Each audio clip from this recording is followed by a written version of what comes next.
This is Plant-Based Briefing, The Plant-Based Paradox, Overprocessed or Protein-Powerhouse by Trinity Olander at switchforgood.org. And I'm Marian Erickson. This is the curated content plant-based podcast where I narrate a variety of articles on plant-based and vegan living with permission in about 10 minutes or so every Tuesday. And I'm pleased to have permission from Switch for Good to share their content. The article today is written by a molecular biology student and intern at Switch for Good, Trinity Olander, and was reviewed by Tiffany Bruno, MSRDN. So now let's get to today's plant-based briefing. The Plant-Based Paradox, Overprocessed or Protein-Powerhouse by Trinity Olander at switchforgood.org. Are plant-based foods a nutritional protein powerhouse or an overprocessed disaster? Although plant-based foods have received rising recognition as healthier, more sustainable alternatives to traditional meat products, concerns about ingredients have led to some ongoing debate. It helps to take a closer look at why plant-based food companies add these ingredients to begin with. Many of them play crucial roles in enhancing texture, preserving freshness, and delivering nutrients in accessible, cost-effective ways. For example, emulsifiers maintain consistency, while binders replicate the chewiness of traditional meat, all without a single animal involved. But as more consumers scrutinize food labels, some ingredients have earned a reputation for being scary or unnatural. Are these fears justified, or is there more to the story?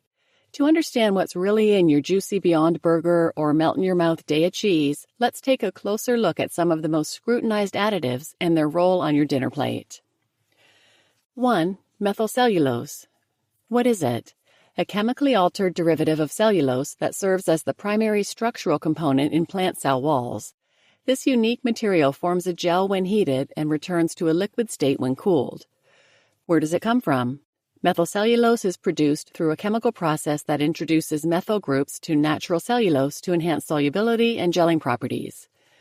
Fear factor. Some consumers are apprehensive about the synthetic modification process and associated digestive issues. Reality check. Research indicates that methylcellulose is safe for consumption in moderate amounts and may even aid digestion due to its fiber-like properties. Real-life example. Methylcellulose is a key ingredient in products like the Beyond Burger, where it serves as a binding agent to help maintain a meat-like texture and moisture when cooked. It also prevents plant-based patties from falling apart and contributes to the juicy mouthfeel. Animal-based comparison. In traditional meat products, gelatin, collagen, and animal fats provide structure and moisture retention. Unlike methylcellulose, these components can contribute to higher levels of saturated fats and cholesterol, both of which are associated with increased cardiovascular risk. 2. Soy protein isolate. What is it? Soy protein isolate is a refined form of soy protein that is commonly used to boost protein concentration in food products. Where does it come from? This ingredient is extracted from soy flour by removing the majority of fats and carbohydrates to produce a concentrated protein product. Fear factor. There's been some debate over potential allergens and harmful components of soy protein isolate. Reality check. When consumed in moderation, soy protein isolate is considered safe as a protein source. Real-life example.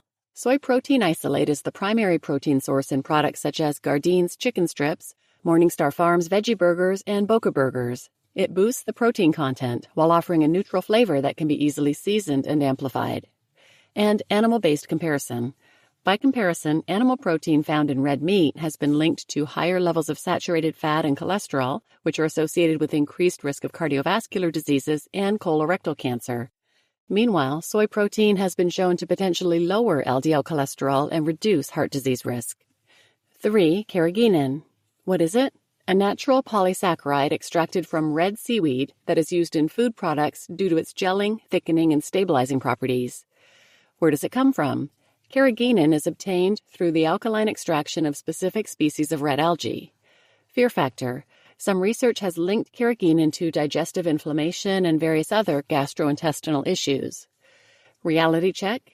Numerous regulatory bodies have deemed food-grade carrageenan safe for consumption, while degraded forms, which are not used in food, have shown adverse effects in studies.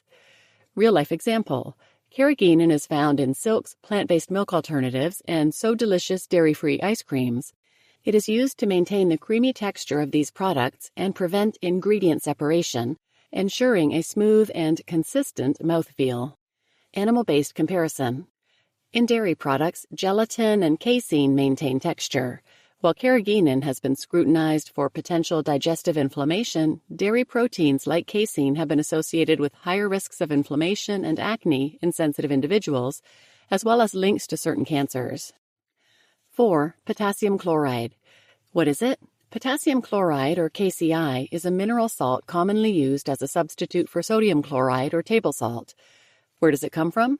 KCI is extracted from minerals like sylvite and carnallite, or produced via evaporation from brine. Fear factor. Excessive intake of KCI can lead to hyperkalemia, elevated K in the blood, which can affect heart function. Reality check. For most individuals, KCI is safe when consumed within recommended limits and can be beneficial in managing blood pressure. Real-life example. Potassium chloride is often used as a salt alternative in products like Light Life Smart Dogs and Field Roast sausages, where it reduces sodium content without compromising flavor. It's also included in Beyond's breakfast sausage patties to deliver savory, salty taste without excessive sodium. And animal-based comparison. In processed meat products like sausages, bacon, and deli meats, sodium nitrate is commonly used as a preservative and flavor enhancer. Excessive intake of sodium nitrates has been associated with increased risks of hypertension and colorectal cancer. Potassium chloride, on the other hand, can help reduce sodium while maintaining flavor without the carcinogenic risks. Coconut oil. What is it? A plant-based fat extracted from the meat of coconuts, commonly used in cooking, baking, and as an ingredient in plant-based foods to add texture and flavor. Where does it come from?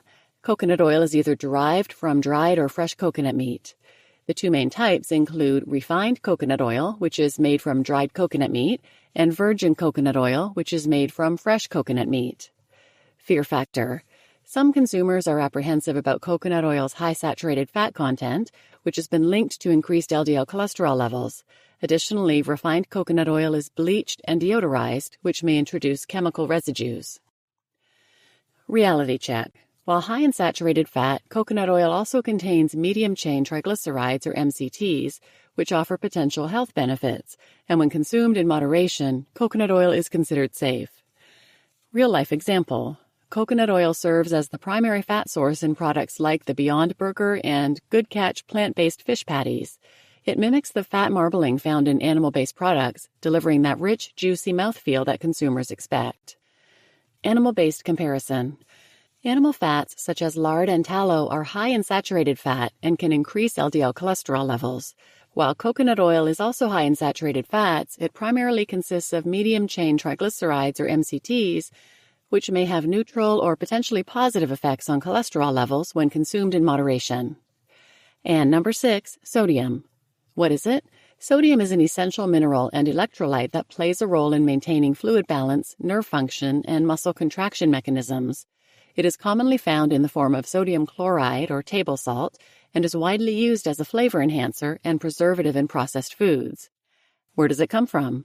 Sodium is naturally present in various foods in small concentrations, including vegetables. However, most dietary sodium is added during processing to foods such as snack foods, sauces, and canned goods. Fear factor. Excess sodium intake has been linked to high blood pressure and increased risk of cardiovascular and kidney disease. Reality check. Sodium is an essential nutrient for bodily function, meaning it is not inherently harmful. Excessive consumption, rather, leads to health issues, so consumption in moderation is key. Real-life example. Sodium is ubiquitous in processed foods, but in plant-based products like Daiya cheddar-style shreds, Beyond Beef crumbles, and Tofurkey deli slices, it is crucial for flavor enhancement and preservation. These products use sodium not only to amplify taste, but also to extend shelf life and ensure food safety. Animal-based comparison. Red meat and processed meats like bacon and sausage are significant sources of sodium, often containing added salts, nitrates, and preservatives.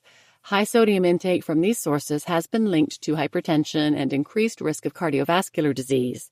However, plant-based products can strategically reduce sodium content without compromising taste by incorporating potassium chloride and other low-sodium alternatives. Some last thoughts on what we should take away from all this. While many of these ingredients may have a bad rep, they all serve specific functions in plant-based food production, and are generally safe when used within regulated concentrations. Therefore, it is vital to combat marketing scare tactics that often paint plant-based foods as chemical cocktails, perpetuating narratives fabricated by the animal agriculture industry. Instead, we can take a scientific, objective approach to assess the health properties of these foods and make informed decisions. Plant-based foods can play a valuable role in a balanced diet and making plant-based eating accessible and affordable for wider consumers. They're particularly important in expanding access to plant-based nutrition in low-resource regions, offering accessible, shelf-stable products that maintain nutritional integrity. So what can you do? Read ingredient labels critically, seek out products with fewer additives, and stay informed about ongoing research into plant-based ingredients. In a world where food marketing can easily overshadow science, a well-informed consumer is a powerful force for positive change. You just listened to The Plant-Based Paradox, Overprocessed or Protein-Powerhouse by Trinity Olander at switchforgood.org. And I'm your host, Marian Erickson. I have done a number of episodes about processed foods and plant-based processed foods, the good and bad. If you want to go to plantbasedbriefing.com episodes, you can use the search feature there and put in the word processed and all those will come up.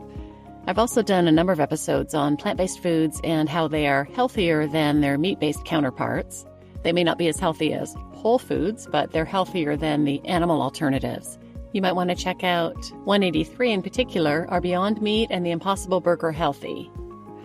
And Michael Greger at nutritionfacts.org has done a number of articles and videos about potassium chloride, using that as a salt substitute. So you might want to check those out as well, and maybe I'll include one of those in the podcast shortly too. So please share this episode with anyone who might benefit, and thanks for listening.